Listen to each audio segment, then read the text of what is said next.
Phonic sound of C or K both have same sound. K. So where we use C and where we use K.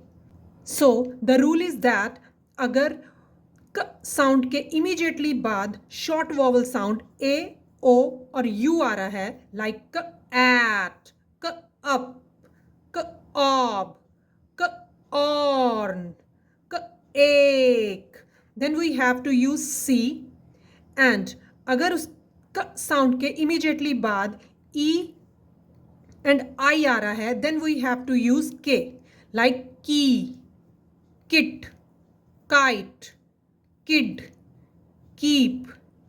Thank you. I hope it was helpful. Follow for more.